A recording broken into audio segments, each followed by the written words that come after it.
So we've already started looking at what it means to be quadratic. We defined anything with degree 2 to be quadratic. So going a little bit further into a definition of quadratic functions, quadratic function is actually any function can be written in this form here. Remember, f of x means the same thing as y. It's called function notation, but it's just the same thing as y. So f of x is ax squared plus bx plus c. The big thing is a cannot be 0. Notice it doesn't say anything about b or c, which implies that b and c could be 0 or they could be a number.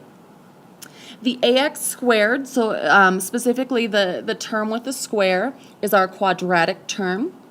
The term with just the x, if you remember when we were classifying by degree, we said if it had degree 1, it was linear. So therefore, the bx is our linear term. And then we also said when we were classifying by degree, if it was just a number, it was constant. Therefore, the c is just our constant term. So what I want to do here is just determine if the following are quadratic. We want to know if they're quadratic because we're going to start looking at solving quadratic equations. So before we solve quadratic equations, we need to know if they're quadratic or not.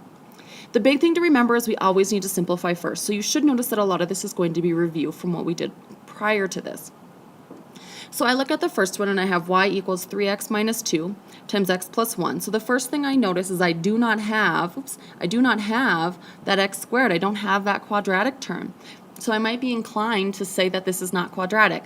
But I need to recognize that this is still a multiplication problem. It is not in standard form yet. So I'm going to go ahead and distribute or FOIL this out. So 3x times x gives me 3x squared. 3x times 1 gives me 3x. Minus 2 times x gives me minus 2x, and minus 2 times 1 gives me minus 2.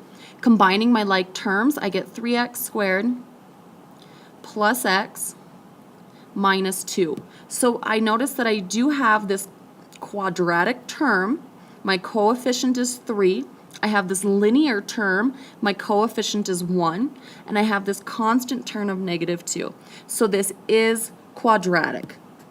So I'm going to go ahead and just say yes. If I look at my second example, I'm going to do the same thing. Well, I notice I have x squared, so again, I might be inclined to say yes, it is quadratic. But I have to simplify this first. And because these are like terms, I'm going to need to combine those first. There is not anything outside of those front parentheses, so since there's nothing to distribute, those parentheses are pretty meaningless. So I'm just going to drop them, combine my x squared, and I'm left with just 5x. Well, I know that this is degree 1, so I know this is a linear equation, not a quadratic equation. So not quadratic, and I'm going to go ahead and say no linear. Looking at number 3. So first thing I notice is that, again, it's not in simplified form. I can do something with this. I know that if something gets squared, it means multiply it by itself by the definition of an exponent of square, an exponent of 2. So I'm going to write that twice, and I'm going to do something similar to what I did in step 1. I'm going to distribute or FOIL. X times x is x squared.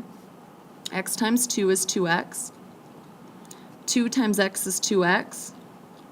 2 times 2 is 4, giving me x squared plus 4x plus 4. So I notice I do have my quadratic term. It has a coefficient of 1, my linear term with a coefficient of 4, and my constant term, which is 4.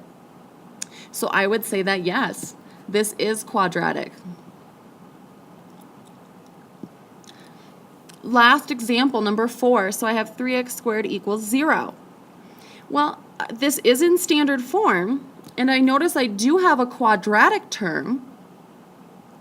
My coefficient is 3. However, I do not have a linear term, and I do not have a constant term. So I might at first think, no, this is not quadratic. However, my definition does not say anything about needing to have that linear term or that constant term. It tells me I cannot have a equals 0. So in other words, I have to have the x squared term. I do not have to have the linear term, and I do not have the constant term, have to have the constant term. So I'm going to say yes, this is quadratic due to the x squared. So the big thing to know if you're determining if something is quadratic or not is there must be an x squared. and no other exponents that are higher. So I should say, instead of saying there must be, that's really messy. Instead of saying there must be an x squared, I probably really should say my highest degree must be x squared. But so that's how you determine if it's quadratic or not. On the next video, we'll look at how do you solve quadratic equations.